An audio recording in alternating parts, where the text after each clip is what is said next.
Hello students, welcome back to your channel road to A plus. I am Sudhir Singh and आज के इस session में class 10th board का most important mathematics question solve करेंगे। जो भी स्टूडेंट्स इस चैनल पे नए हो, चैनल को सब्सक्राइब कर लो, इससे तुम्हें आने वाले सारे वीडियो का नोटिफिकेशन मिलते रहेगा। चलो आज का सेशन स्टार्ट करते हैं। क्वेश्चन है, in the given figure arc have been drawn of radius 7 centimeter each with vertices A, B, C and D of a quadrilateral ABC as center.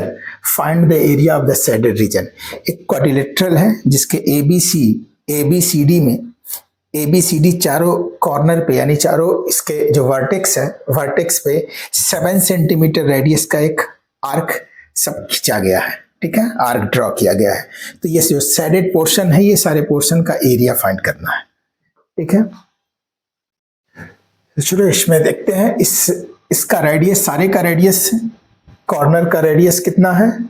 जो वर्टेक्स है, वर्टेक्स से जितने भी ये 4 आर्क है, ये सारे का रेडियस है 7 सेंटीमीटर। 7 सेंटीमीटर, ये भी 7 सेंटीमीटर, सारे रेडियस यहाँ 7 सेंटीमीटर है, तो ये 7 सेंटीमीटर। तो यहाँ 4 सेक्टर फॉर्म हो रहा है। ठीक है, जिसका रेडियस 7 सेंटीमीटर है, एंगल पता नहीं है। ठीक है, late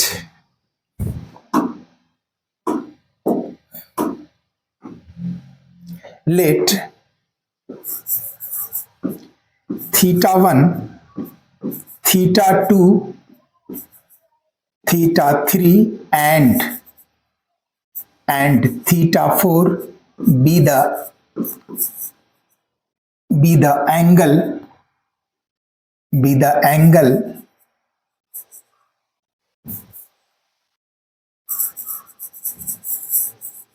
angles of A, B, C and D respectively।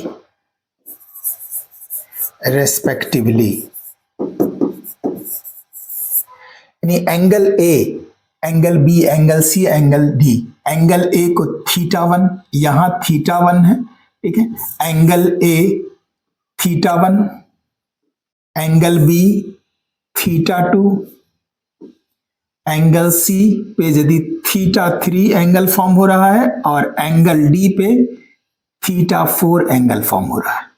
ठीक है, यानी सेक्टर एंगल ए का सेक्टर होगा sector angle θ1, radius already R given है। बी का सेक्टर एंगल θ2 एंड रेडियस इसका भी आर। सी सेक्टर का एंगल है θ3 यानी और इसका भी रेडियस सेम है, सभी का रेडियस आर है 7 centimetre, radius r 7 centimetre. And D, sector D का इसका एंगल है, सेक्टर एंगल है θ4 एंड रेडियस इसका भी 7 सेंटीमीटर। ये सारे का रेडियस 7 सेंटीमीटर गिवन है। ठीक है, therefore area of shaded region, area of shaded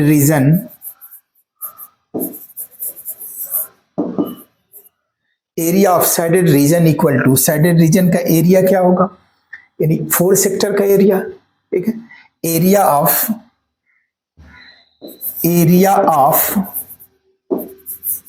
sector A, area of sector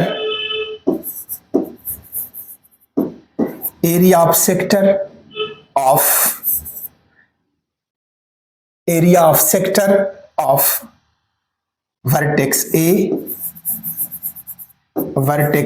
plus area of sector of vertex B plus area of sector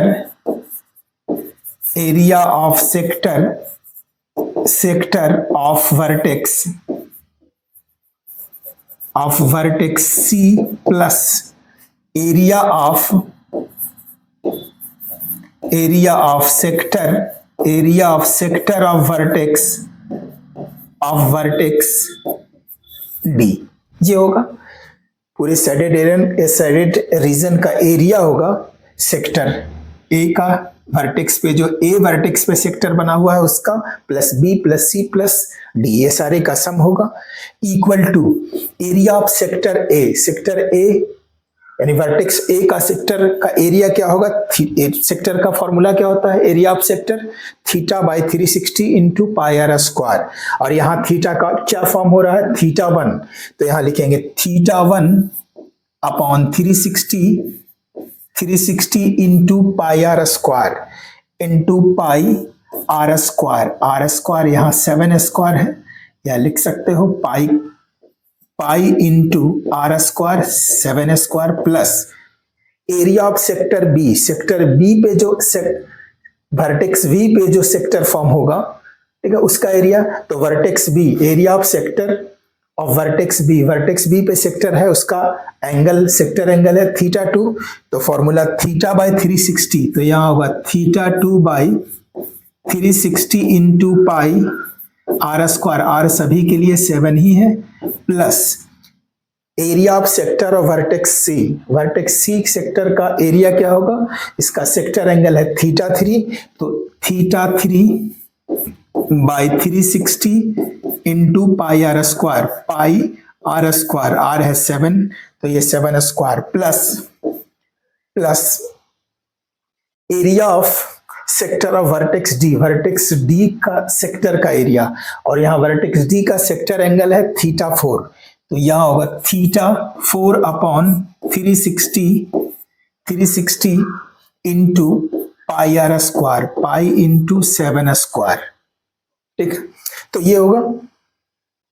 अब यहाँ कॉमन क्या है, पाई इंटू 7 स्क्वायर कॉमन है by 360, pi into 7 square into 360 ये common है, सभी में है, पाई 7 स्क्वायर अपॉन 360, पाई 7 स्क्वायर अपॉन 360, पाई 7 स्क्वायर अपॉन 360, पाई 7 स्क्वायर अपॉन 360 ये सभी में है, तो इसको कॉमन लेंगे, इक्वल टू पाई का वैल्यू पुट कर देते हैं 22/7 इक्वल टू 22/7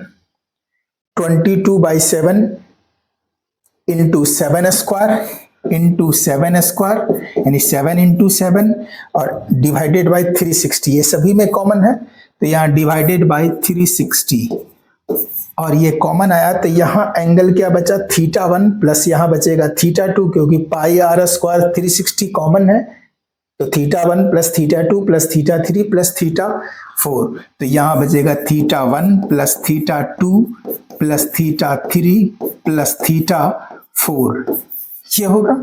7 से 7 कैंसिल कर देंगे, 7 से 7 इक्वल टू 22 इंटू 7 अपॉन 360 और यहाँ theta 1 plus theta 2 plus theta 3 plus theta 4 ये क्या है, इस क्वाड्रिलेटरल का 4 एंगल का सम हो गया, और किसी भी क्वाड्रिलेटरल का 4 एंगल का सम 360 होता है, sum of all angles of a quadrilateral भी 360, तो यहाँ theta 1 plus theta 2 plus theta 3 plus theta 2 4 के प्लेस पे 360 और ये 360 कैंसिल होगा, remaining 22 into 7 equal to 154 centimetre square, ये होगा area of shaded region 154 centimetre square.